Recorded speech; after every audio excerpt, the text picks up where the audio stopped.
And a good Monday afternoon to you. Welcome on in to the Ameren, Illinois Lunch Show with Claibs and Joe, powered by Gray Bar, driven by Munganass St. Louis Acura. I am Joe Roderick, joined alongside by Mike Claiborne. Claibs, how'd the weekend treat you?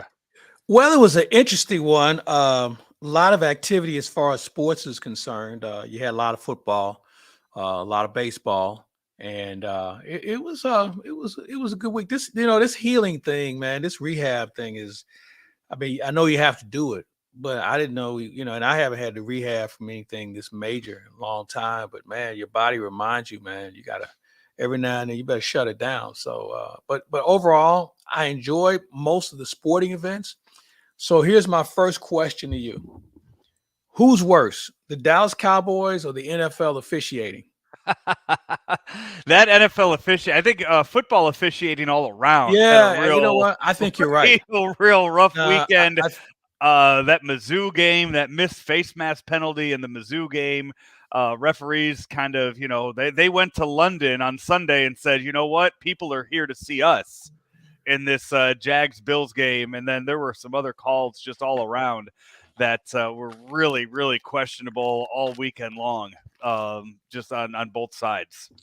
Kind of makes you forget about umpires.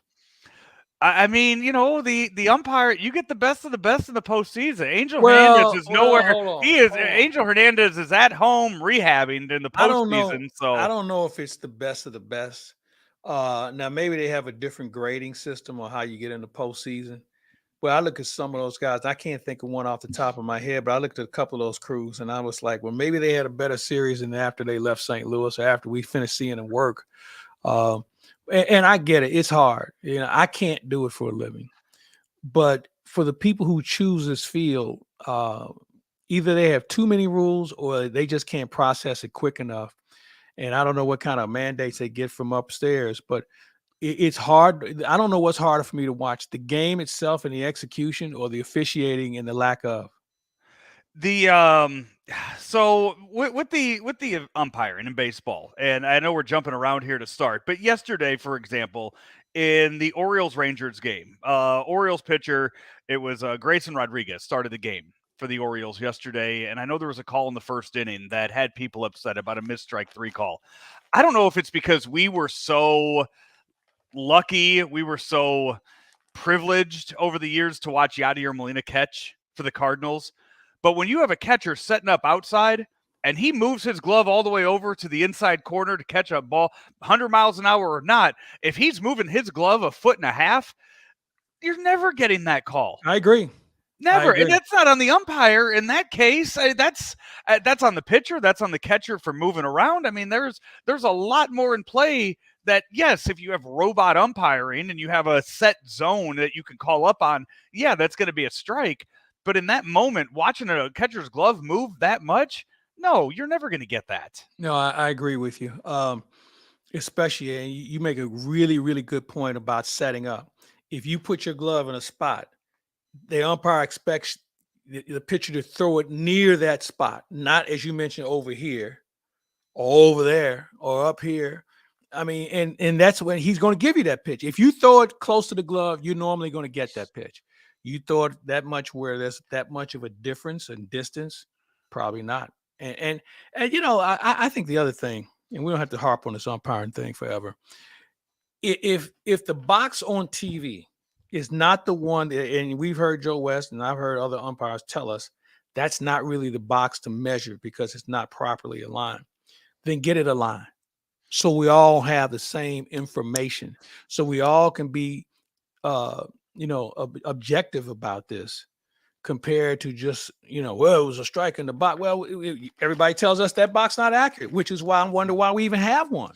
Yeah. Speaking of Joe West, I did see over the weekend in the Phillies game, the Phillies decided, or I guess it was the wild card round, they dressed up somebody as Joe West to dance with the Philly Fanatic. Those two had quite a history together when Joe was umpiring, and the two of them That's had only a dance because Tommy off. Lasorda's dead.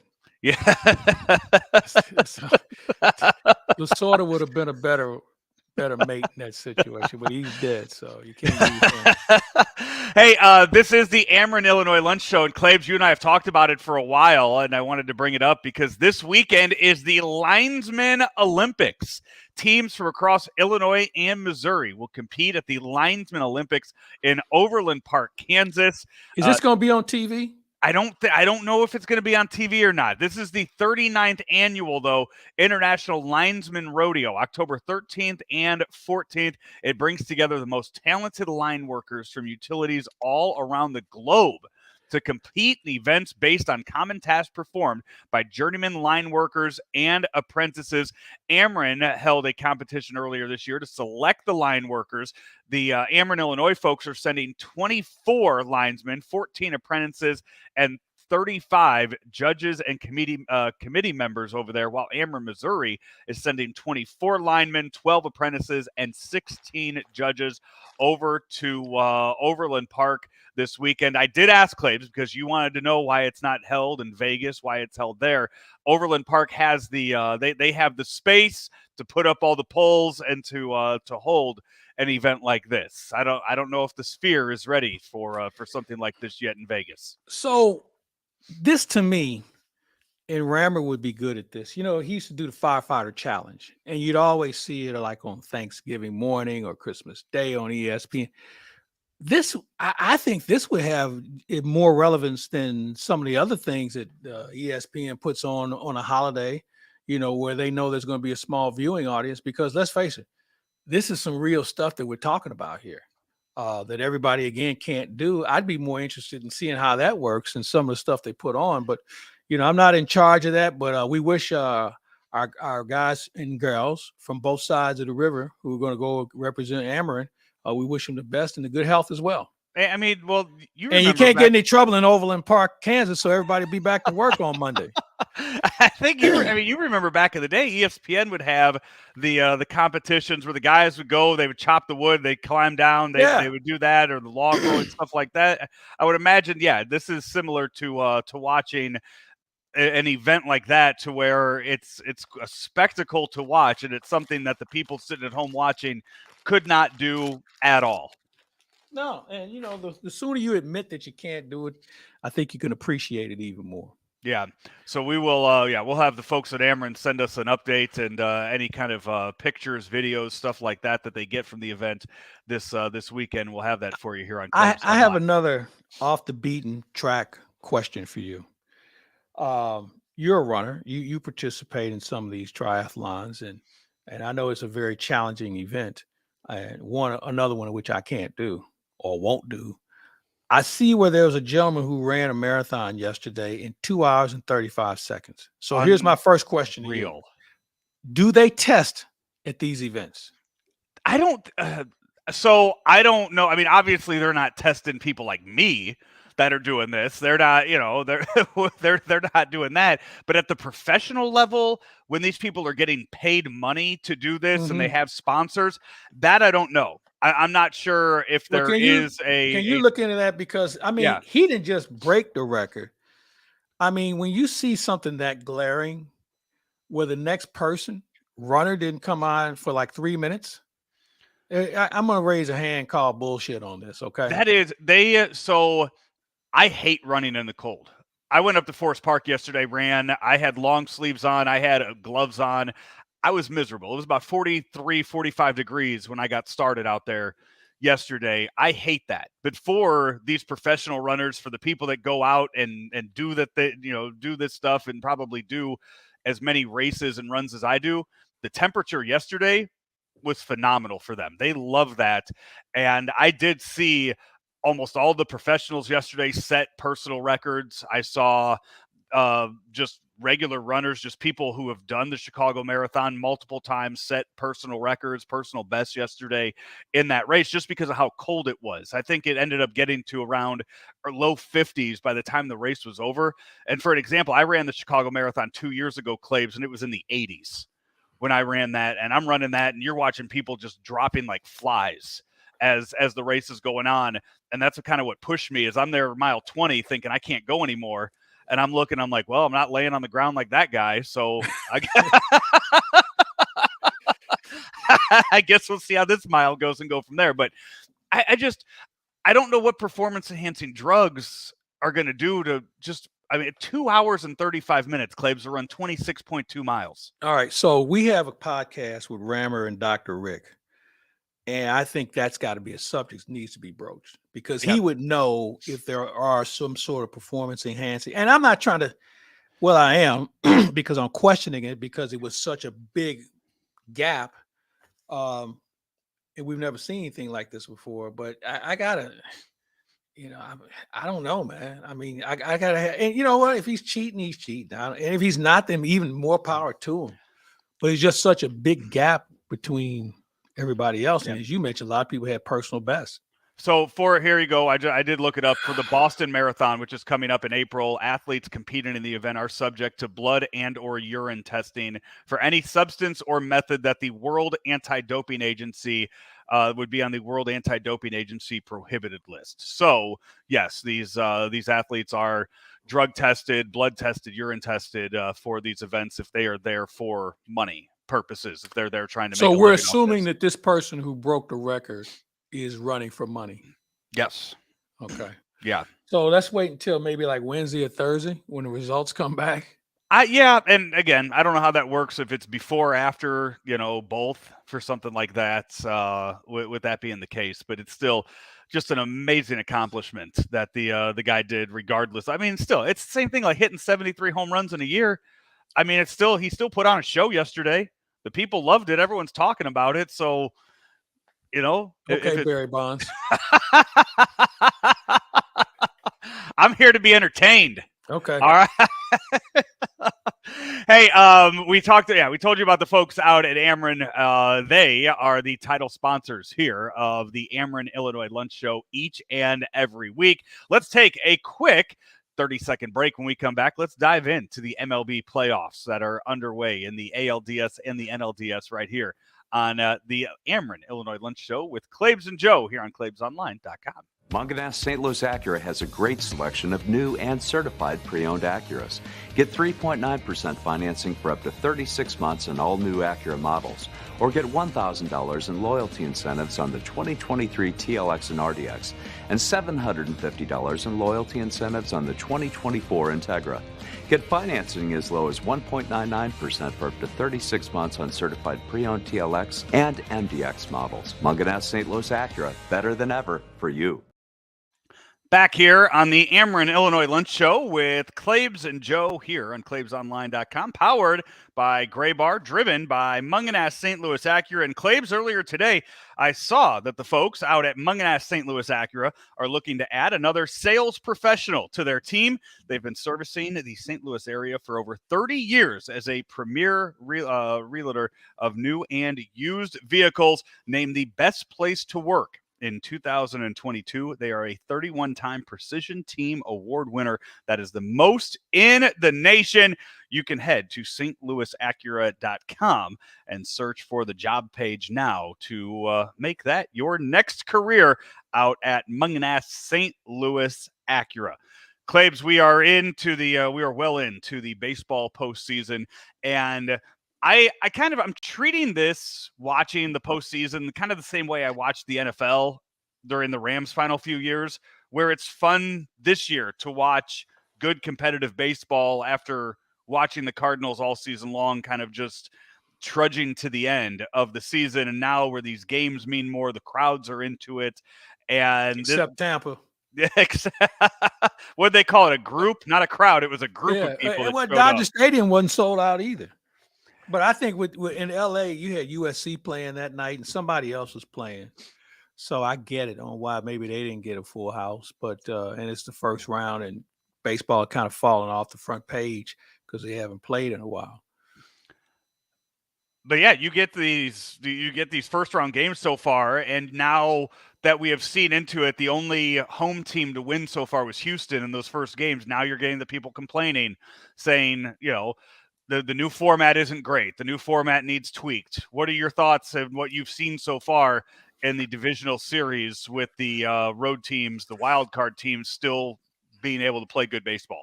Well, I think there's a couple of things we have to take into account. First of all, if you're a wild card team, that means you've been battling for a while. you've been in playoff mode for a couple 3 weeks minimum. So you're already in a groove. You know how to pitch on short rest. You know how to rotate your bullpen. You know how to figure out what guys can hit in certain situations.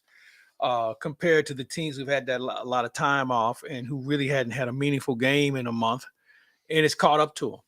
I don't know how you tweak this because you want to reward the team with the best record with something. I think the time off is probably a little too much because we haven't seen anybody play well in that first game. So I don't know where the middle ground is here, but I think something needs to be reexamined. And I don't know, man. Maybe you reward that team. That wild card thing, man. I mean, it's real. And I think the way Philadelphia has built their team, really, I think you're going to see more teams go that route where they're going to load up in the bullpen. They're going to get a couple of guys who can give them some quality starts, and they're going to out-hit you.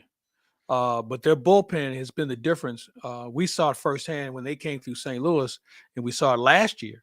And they're better this year than they were last year. But I really feel like that's the direction to go.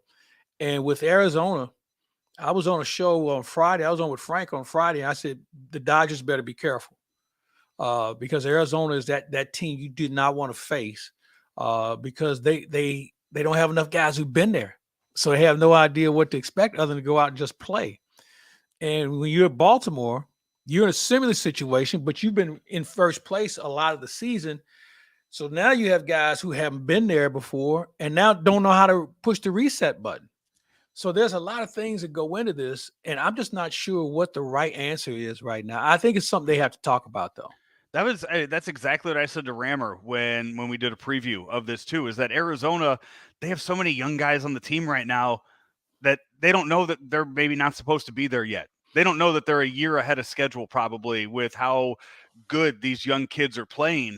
And when you look at their rotation, they're built for a short series. They got two guys on top that can go in there and get you playoff wins. Even though they haven't been there before, you get two guys in there who one's a Cy Young candidate, one pitched in the World Baseball Classic and was one of their top pitchers for the USA team back in March. So they have, and now with the way the schedule is worked out for them, I said right away in that Milwaukee series, if Milwaukee didn't win game one, they were in big trouble in that one because Diamondbacks had Zach Gallen and Merrill Kelly going right after that. And sure enough, they were able to get through that series in two. They didn't have to pitch Merrill Kelly. They pitch him in game one and then turn right back around. Now you have Zach Gallen going tonight in game two because of how much time has been off because of the way the schedule has played for them. So now they got one win on the Dodgers now and kind of shell-shocked Clayton Kershaw in that first inning.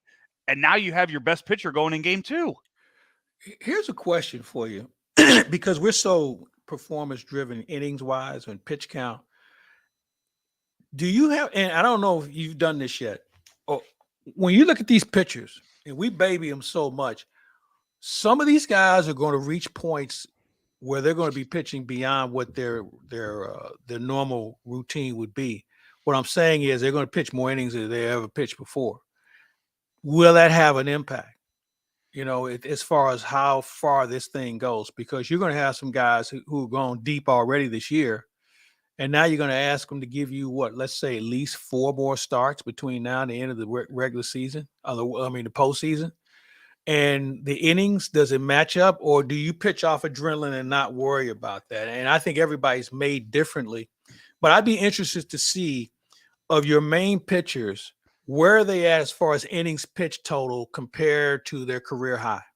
Yeah, no, I think I'm glad you mentioned the adrenaline because I think that's 100% what it is. It's that adrenaline and it's conditioning too, because these guys all go into the offseason knowing what they're going to do in spring training. They're going to know what they're going to do between starts, and they can easily say, okay, I know my body's good for 220 innings between April and November. But once they get to that 200 mark, that 215 mark, then it just becomes, okay, how well have I conditioned myself to, I know I could get to that 215, 220 mark, but how well conditioned am I to get to 250 if I need to? Yeah. Is that, is that something that I've taken care of myself in the weight room and done, and I've done that in between starts to make sure that I am fully rested up. And that's the stuff that we can't sit here and we can't see. I mean, the analytics aren't going to tell you that.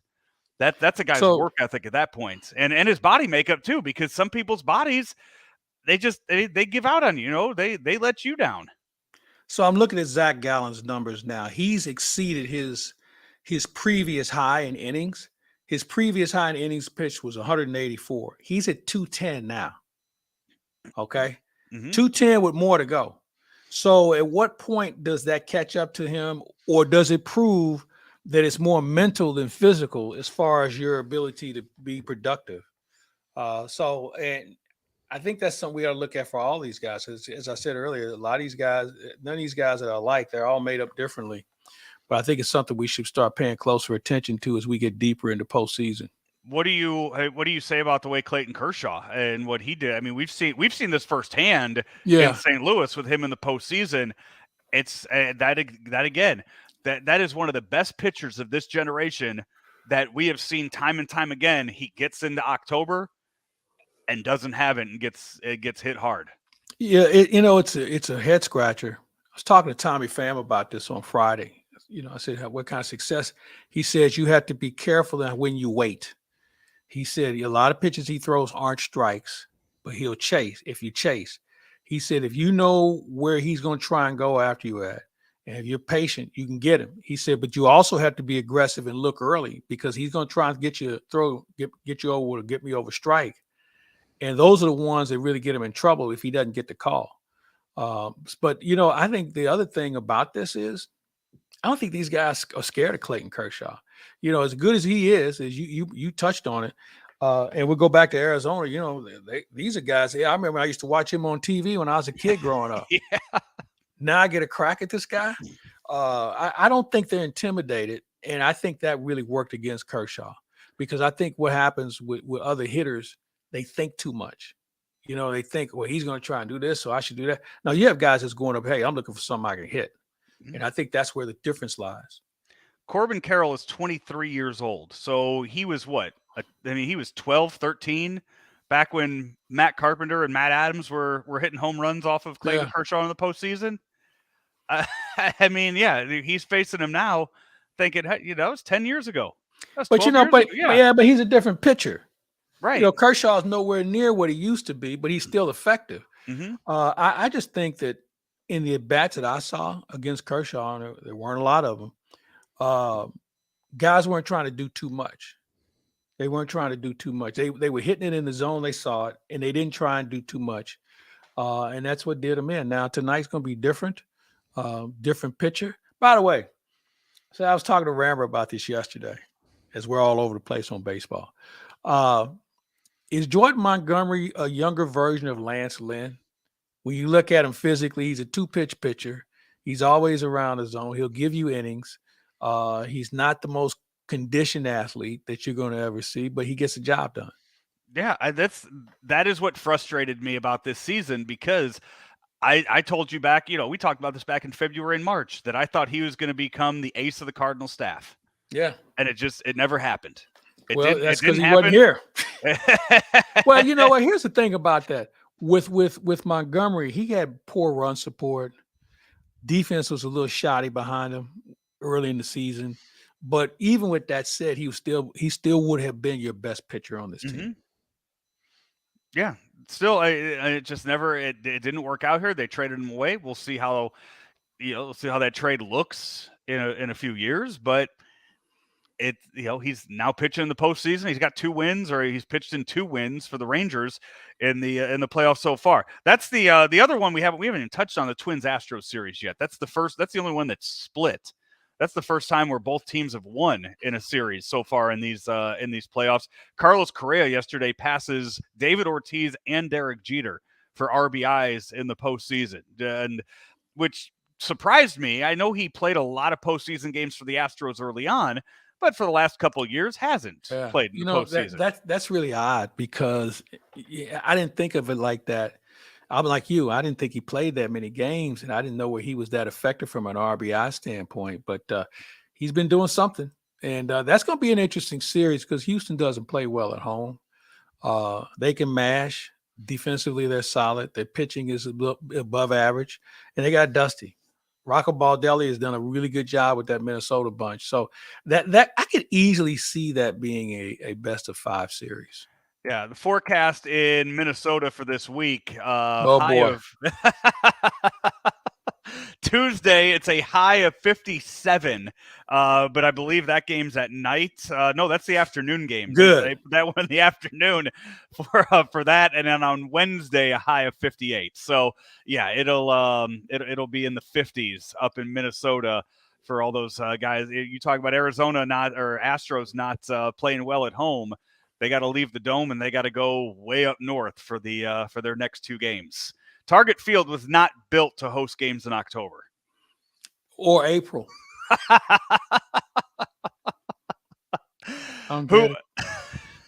So yeah, tonight just the National League games this evening. Phillies and Braves. In that one, you have Zach Wheeler going against Max Fried, and then in Arizona, it is Zach Gallen against Bobby Miller. In the game for that, the road teams both won each of the game 1 in that series. Hey, let's take another break. When we come back, move over to football, college and pros, and we will talk about that here on the Ameren, Illinois Lunch Show, powered by Gray Bar, driven by Mungenast St. Louis Acura here on Claibs Online. Can Gray Bar help my electrical and datacom jobs be more productive? Yep, our supply chain services are designed to do just that. Like job site services? Yep, we deliver the products you need where and when you need them, no matter your industry. What if I have technical questions? Yep, our specialists are top-notch. Emergency support? Yep, even after hours. They're a unicorn. When you need to keep your projects productive and profitable, rely on Gray Bar to help you get the job done right. No unicorns required. Yep, Gray Bar does that.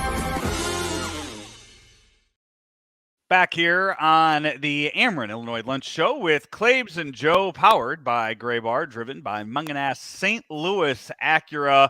Also sponsored by our friends over in Alton, Illinois at Fast Eddie's Bon Air. Claibs, with everything going on this weekend, I know you were stuck at home, but if only you had the food menu and the TVs that Fast Eddie's had to offer there in your house.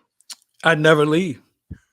Peel and eat shrimp. I can eat those forever. Fast Eddie burgers. There's never a bad time for them. Coldest beer in town, no doubt about it. I mean, they have the reputation that proves that. And if you haven't been there yet, then you're missing out. You don't have to wait until the weekend. You can go over there for lunch. You can go over there after work. They've got something going on every day. You throw in the fact that you're going to know the staff. The staff's been there forever, and they're going to know you.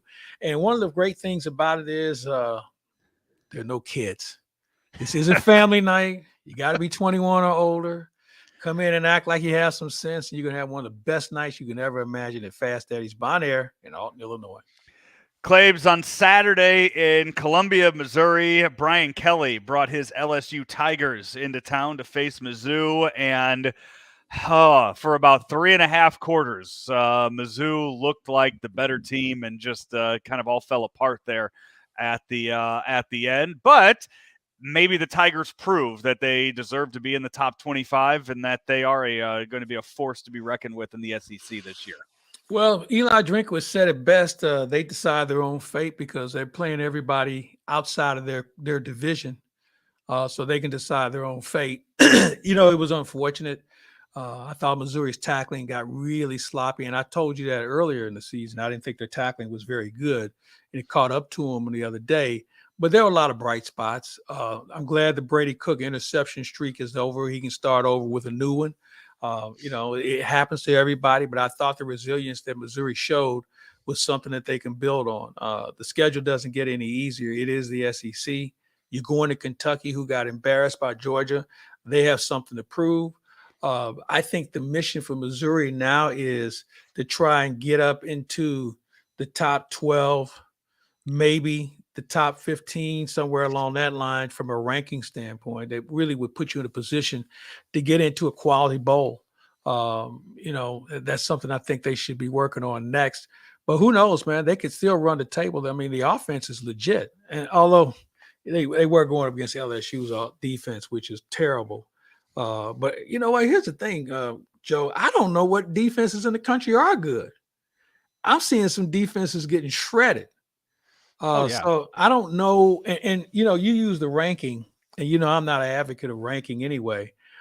because we really don't know how good these teams are and what's the difference between 22 and 23 as far as rankings are concerned. I mean, the 26th team ranked team in the country could come in and beat any of those teams. So it's something that now this is what you play for.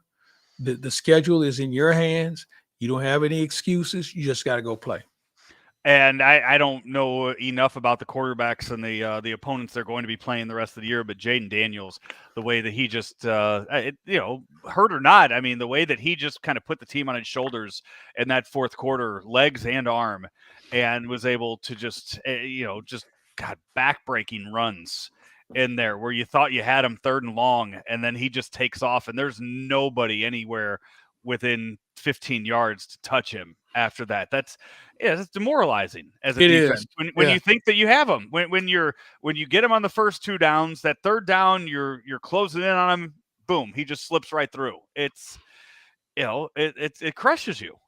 Yeah, it does. And I tip my cap to him playing hurt and just being so elusive and obviously hard to tackle. I was very impressed with him. And there'll be something to tell you he's not even the best quarterback in his division. I don't know about that, but it was really good to watch him play. Unfortunately, he did Missouri, and so we'll see what Missouri can do next week. As I mentioned, they go to Kentucky. What were your thoughts on the Johnny Walker ejection in the third quarter of the game? He spit on a guy. So case closed. I mean, they had him dead to right. You can't do it, man. I mean, and I like this rule about the unsport. You do two things wrong, you're gone. You just can't have it. I mean, that's one of the most demoralizing things a person can do to another person. So I didn't have a problem with him getting tossed. We touched on it in the opening part of the show today, the missed face mask when Mizzou was down in their own end and it was third and long, comes right across. I mean, clearly just goes right across the face of Brady Cook and pulls his face mask down. That's one that has to be called. That can't be missed when there's that many eyes looking at the play. I would agree with you, and I think there should be an eye in the sky also for plays that are that blatant. I think, excuse me, that there should have been someone else calling from upstairs saying, "Hey, look, we got one here that's blatant, and it directly involves the play." Now, if you catch a guy holding on the weak side, on the back side, and it doesn't have any impact on the play, so be it. But when you see a guy get face mask or something that could create severe injury, you got to call it, man. The Mizzou Tigers fall out of the top 25 rankings with their loss this weekend. A few other teams with their first loss of the year. Texas, they fall to Oklahoma. I know maybe not a lot of people watching that Mizzou LSU game because the Red River rivalry was going on at the exact same time with Oklahoma knocking off Texas. Oklahoma now they move up. They're 6-0 on the year. Your undefeated teams in the top 10 right now: Georgia, Michigan, Ohio State, Florida State, Oklahoma, Penn State, Washington, Oregon, and then USC comes in at number 10. Texas dropped down to number 9 on those on the standings there. Through those 1 through 8 right now, are we far enough in for you to kind of get a good idea of who the top 4 teams are? No, because Michigan and Ohio State haven't played anybody. If they're 2 and 3, if they're 2 Michigan, and 3, I mean, Ohio State played Notre Dame, and Notre Dame lost to Louisville, and so I don't really feel like their resume is full yet as far as how good are they. If those 2 are ranked 2 and 3, come the final game, come their game at the end of the November, does the result in that matter and knock one of those 2 teams out of the top 4? Yeah, because one of the 2 didn't play anybody. Okay. I mean, not in my opinion. I mean, let's put it this way: when you look at how the SEC shakes out, you look at how the Big 12 shakes out. There's more than 2 teams or 3 teams in that conference that are going to be competitive. Both of those teams have to face Penn State. Yeah. Okay. So Penn State 3 teams. Penn State will be undefeated when they face Ohio State on October 21st. They play UMass. And Penn State's a classic example of a schedule that would be, in my opinion, questionable to be ranked that high. So I'm looking for a conference that's got more than 3 teams that are playing competitive teams and other And again, here we go, ranked teams. I'm looking at strength of schedule now, because you had your cup of coffee with the non-conference schedule, and some of you didn't take advantage of it. And now you're playing teams in your own conference. And granted, those are the teams on the schedule. You can't do anything about it. But if your league isn't as strong as it needs to be, then it's kind of hard to really gauge how good you are. Yeah, right now, Georgia, the only SEC team that is undefeated on the year. They have a bye, or they have Vanderbilt coming up this week. Then They got a bye. No, they got 2 byes in a row. And then they are at Florida, and then home against Mizzou. After that, their tests will come Ole Miss and Tennessee. So those 4 games, they're right there, and those are 4 games right there. You have Florida. We've seen them play a few this year. We've seen Mizzou, all of their games this year, and then Mississippi, Ole Miss, and Tennessee on the schedule. So Georgia does have some tough games coming up over the next month of the season. So I'll tell you, the other team you better pay attention to here is Alabama. They didn't play as well as they needed to, but if they get this thing going, they could be a difference maker. I mean, they are committees. The committee's always going to love Alabama because of their presence. But there's, again, for me, it's really early to me to assess who's going to be in that final run of teams that we're going to look at as far as playoffs are concerned. One team that did not fall out of the top 25, they landed at number 25 now in the new rankings, suffering their first loss of the year, Miami. Did you watch the end of their game? That's not the first time Mario Cristobal's made that mistake. It's funny. I was talking to Dr. Rick Lehman about it. He's a Miami guy, and I told him, I said, that's a fireable offense. And I think if Cristobal wasn't a Miami guy, he'd be out of a job today, or the offensive coordinator would be out of a job. There were so many recruits at that game for Miami. If you're a recruit and you're watching that, I mean, how quick, if you're another school that's up against them, how quick are you calling that kid up and saying, you really want to go play for that guy? He can't do math. Well, again, that's a coordinator job. That's a coordinator call. And while Cristobal might have been on the headset talking to somebody else, he trusts his coordinator to just bury it. He didn't. So I probably would be out of a coordinator today. I haven't seen any changes yet that have been made. I mean, I don't think I've ever seen anything like that. It was tough to watch. Oh, he did it a few. By the way, did you see the USC Arizona game?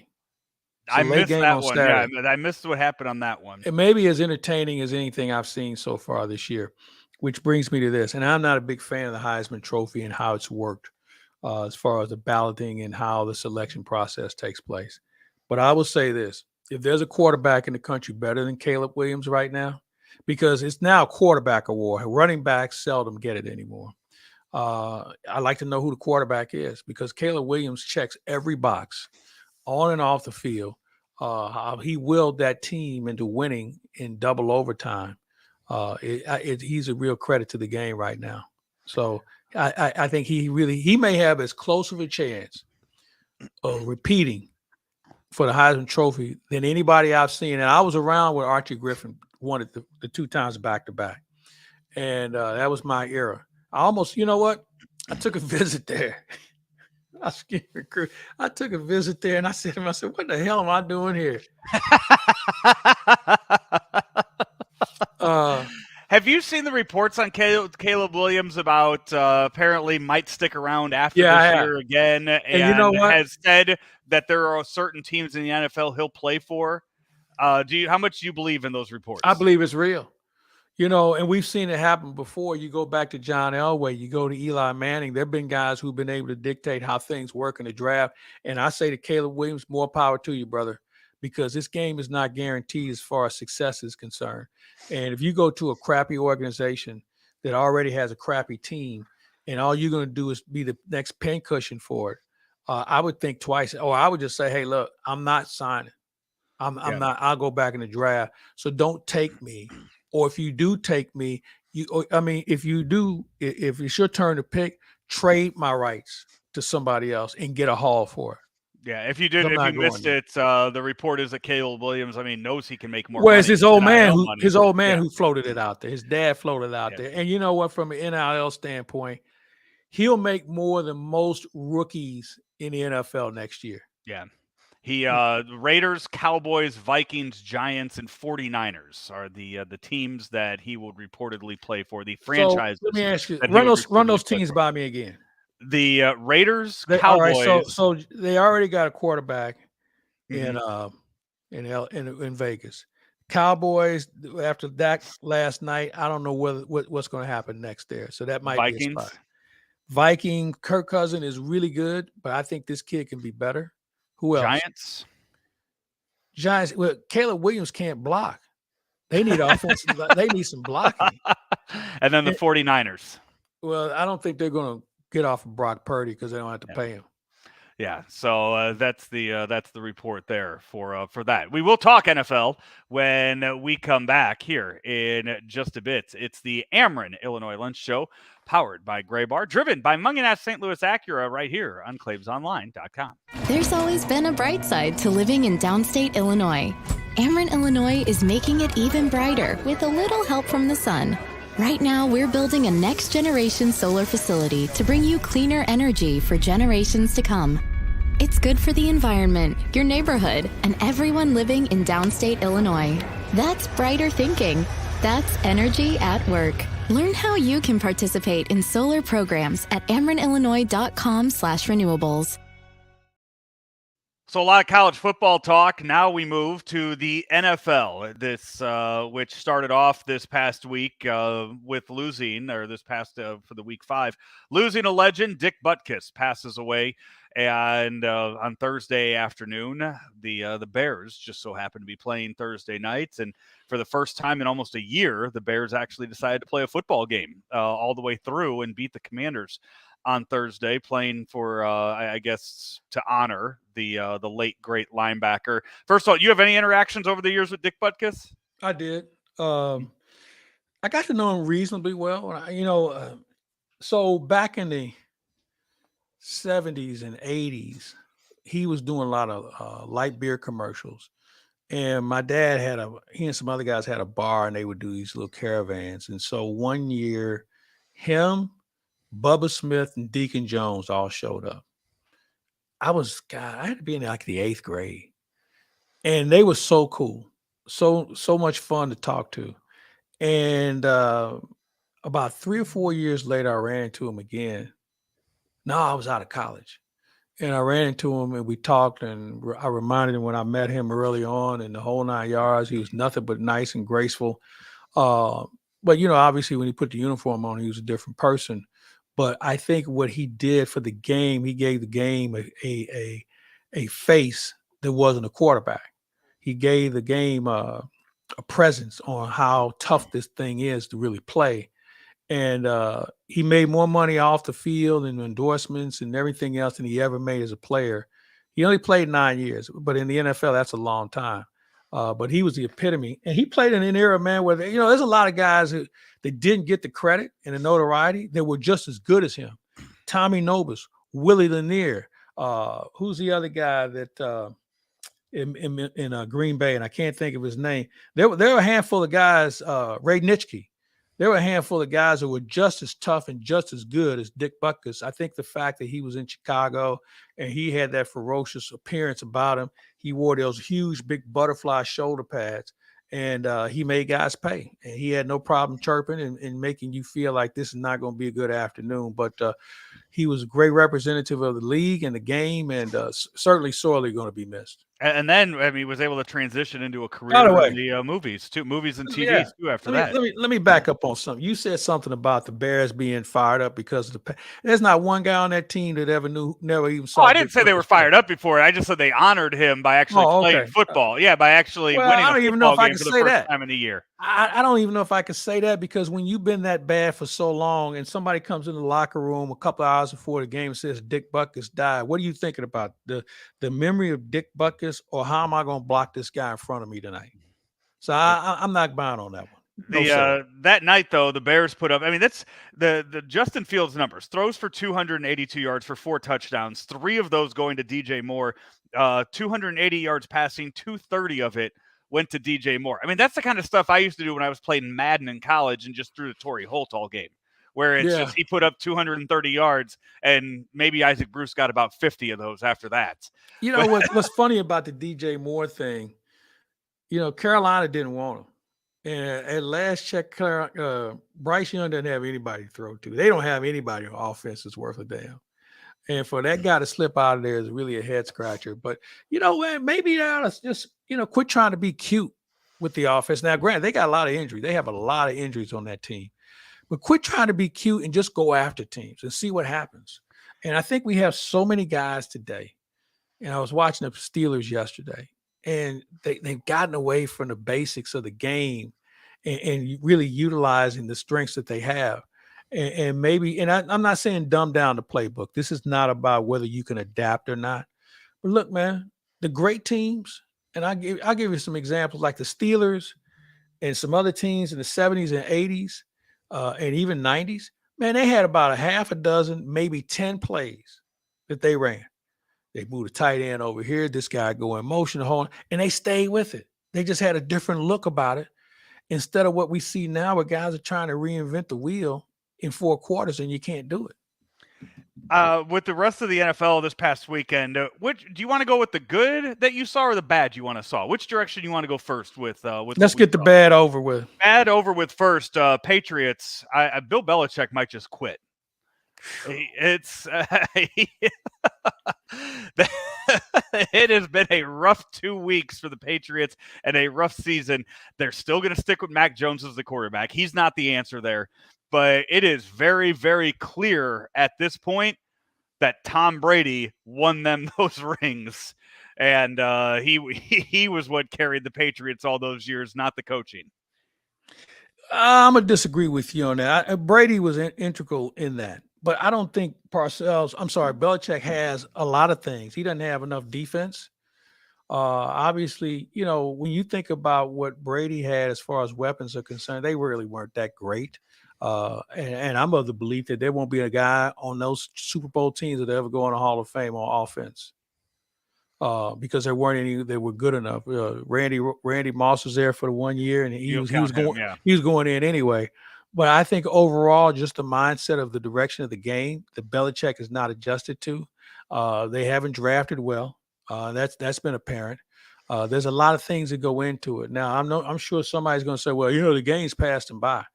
I don't know if it's passed him by, but I think the type of player that he's looking for isn't there like he used to be, where they could coach him up. You don't have time to coach up guys anymore. That's the unfortunate thing about it. These guys come out of college, they're so raw that you used to be able to coach guys up. You can't do it anymore. You don't have time because the game is moving a little bit faster of a pace. The Broncos also lose this past weekend again. That too. That's been an ugly situation there with Sean Payton taking over the reins in Denver. And for as much as they thought Nathaniel Hackett was the problem there, it seems like this goes a lot deeper. Well, hold on. You know, Nathaniel Hackett got himself fired. He made some very sophomore decisions about how to coach. So let's not make it seem like Nathaniel Hackett didn't deserve to be fired. He did deserve to be fired. I think the big issue here is Sean Payton threw him under the bus, which didn't go over well with a lot of people. Yeah. But then you know what? Sean Payton didn't look at the closet and realize, well, hell, I can see why this guy got fired. He can't play, and he won't play. Russell Wilson. I talked about Tom Brady being the I said Tom Brady was the reason they won the rings in New England over Bill Belichick. Yeah, a big part of it.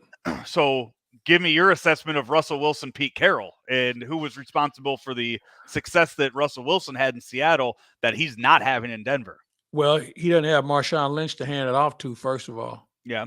He doesn't have an offensive line that he had in Seattle in those heydays. He doesn't have the defense giving the ball back. You're damn right he doesn't. And so there's 3 reasons right there on why this isn't working. And it wasn't going to turn around overnight. I don't care how good Sean Payton is. You got to have players, man. And they don't have enough good players. They have failed miserably. And I'm going to pin this on John Elway. Everybody wants to make John Elway seem like he was some sort of football guru. He drafted some of the worst quarterbacks in the history of football. He made some real blunders on not signing certain people. How do you let is with Buffalo now, the defensive lineman. He Von let a Miller? couple, Von Miller go. Yeah. There were a couple of other good defensive linemen that they let out of there. So this is more of an Elway blame, but because he walks on water in Colorado, they're not going to pin it on him. So Sean Payton is not going to clear this thing up in one season. I don't. Yeah, the fact that he's still being allowed to make all these decisions time and time again, he's unfireable right now. I mean, he has that job till he decides that he doesn't want it anymore. Well, I think what you're going to see him do is hire somebody who is on the same page with him with regard to personnel, where he can get back to actually coaching. It's almost like in '81 when Whitey Herzog hired Joe McDonald to be the general manager. And he told Joe what he needed, and Joe went out and got it. And you see those relationships. It happens a lot more than you think when the guy has that double title. And I think that's what you're going to see with Sean Payton here in the very near future, because he can't do everything. And it doesn't work most of the time. You think about what happened with the guy out in Seattle. Oh, gosh, he was in Green Bay, the head coach in Green Bay. Holmgren? Mike Holmgren. Yeah. Holmgren went out to Seattle and he was everything out there with the exception of governor. And it didn't work. And I always remember John Madden saying, he might want to be the general manager and be the coach. He said, but if he's not taking Brett Favre with him out to Seattle, it's going to be a little harder to win. But Nick Saban had he had everything in his hands when he was in Miami, and didn't want that. At the end realized he didn't want all that power. He was better off running. Yeah, he was better off running stuff down in college. The good in the NFL this weekend, Dolphins, they continue to impress. One of the biggest offensive outbursts in the first 5 weeks of any NFL season so far. Tyreek Hill, well on his way to 2,000 yards receiving, which has never been done before. Out there, that offense has just looked like it is, pretty much it can't be stopped right now. And what they're doing there is really, really fun to watch. No, they have been delightful to watch. And it's amazing. This time last year, everyone thought Tua was washed up. It's amazing when you get a little bit more protection, a few more weapons, because they run the ball as well as anybody too, by the way. And their defense is really starting to come together. This is a team that could win that division, and they could be there for a while, because I think it's safe to say that the Buffalo window is starting to close a little bit. The Jets are going no place fast. You just talked about the New England Patriots. Miami could easily be a team that could run the table for 3, perhaps 4 years. I think we're going to see a good rivalry between Buffalo and Miami. I don't think that window's closing just yet in Buffalo. But I think Miami's, they might be taking a step or two down. I think they might just be evening out now for the next few years to where it'll be a lot of fun to watch. And I wonder, you mentioned the Tua being washed up. Was it that he was washed up, or was that he was injury prone? I think it was a little bit of both. The concussion thing was a real concern, because if you remember last year when he had that concussion, I was concerned. And I was like, Miami might want to go out and find a quarterback just to be on the safe side. They protect him better, that's for sure. And he doesn't have to take as many risks when you have good receivers to throw to and a running back to hand it off to. He doesn't have to do it with the run like he did last year. So there's a lot of things that go into it with regard to his productivity. But, he's one concussion away, man, from being done. And I think that's something that you have to have in the back of your head. And you have to ask yourself the question, if he goes down, and I forgot who their backup quarterback is that a person that can continue, especially with the weapons he has to work with? And the reason I brought up the injury prone thing, because we saw yesterday Anthony Richardson, the Colts rookie quarterback, who, when he's healthy and out there playing, he's a lot of fun to watch. Mm-hmm. But we've seen him now come out of a game with a concussion, miss a game because of a concussion, and now he has a shoulder issue for that. And earlier today, I saw issues of, he's done, he can't play, he's injured. And I did see a stat where somebody brought up the fact that Josh Allen missed a bunch of games his rookie year with an elbow injury. Matt, who's the quarterback for the Rams now? Matt Stafford missed, I think it was 13 of his first 32 games because of issues too. That, yeah, they're injury prone right now, but it isn't something that's going to be a career killer for some of these guys, that if they can get over it and find, whether it is offensive line or whether it's just luck, that if they can stay healthy, they could still have a really successful career, which it's called survivability. Tua and maybe Anthony Richardson too. Well, here's what you have to take into account. These guys who are taken early in the draft, which means their team isn't very good. Reason why their team isn't very good in a lot of cases is maybe your offensive line isn't very good. So these guys take a lot of lumps early in their career because of that. And once you start to shore up things up front, and all of a sudden things start to be a little better, once you start to have a running game, once your passing game comes around, all of a sudden you don't get hit as much. And I think that's what we've seen in some of the guys you just talked about who have been able to survive that element of their career and move on into something else. So we have one game left tonight. It's Packers and Raiders, Monday Night Football. It seems like the NFL always schedules this for a Monday night in October. It always seems like. Well, it used to be fun. Yeah. It used to be fun back then. I mean, the Raiders obviously move the needle no matter who they're playing. And when you think about the years when the Packers had Brett Favre and/or Aaron Rodgers, they were always competitive. It was always a good matchup. But, tonight I might be watching a little bit more baseball. I was going to say, you got two baseball games on tonight, along with the Monday Night Football game. So plenty of stuff to watch. When we talk this time next week, Claibs, who will be the four teams in the league championship series in baseball? I'm going to say Philadelphia, Phoenix, or Arizona. Oof. Houston and Minnesota. I'm sorry. Who's playing Baltimore? Texas. Houston and Texas. I agree with Houston and Texas. I'm going to flip on those other two. I think the Braves figure out a way to win that series down there, and I think the Dodgers also. I think they just got too much offensive firepower to. You really think that's the case, huh? I'm going to flip on those. Yeah, I'm going to flip. They won too many games in regular season for us to look at a one bad inning in that one. I don't know. I will say this. There's no wrong answer here between the two of us. I could easily side with you. I think the Dodgers have a couple of holes in their order that concern me. I mean, I'm not worried about Mookie or Freddie Freeman. They got a couple other guys that have Peralta's done well. But I think that they have some issues in certain areas that they have to shore up.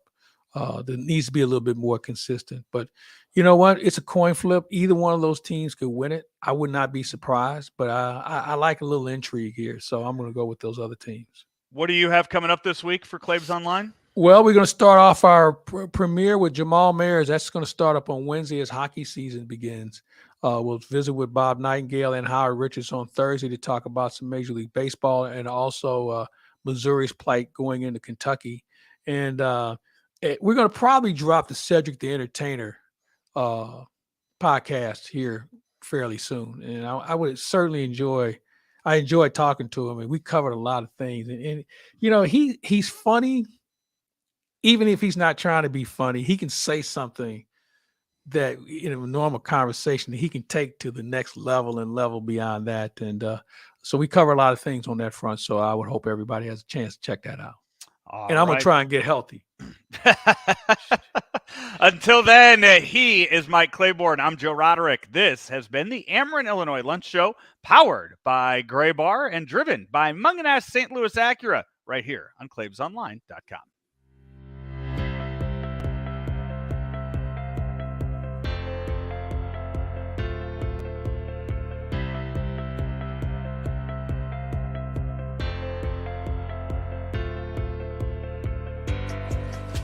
So what made you get involved in this program? I mean, you had multiple options, I'm sure, but what made you think that this is something you wanted to do? Well, I wasn't quite sure what kind of career path I wanted to take at the time, and I heard about the Painters Union and all the great things about it. Basically, they put you through this apprenticeship. It's a 4-year apprenticeship, and they teach you everything you need to know about the trade. So it was pretty hard for me to pass up once I heard that.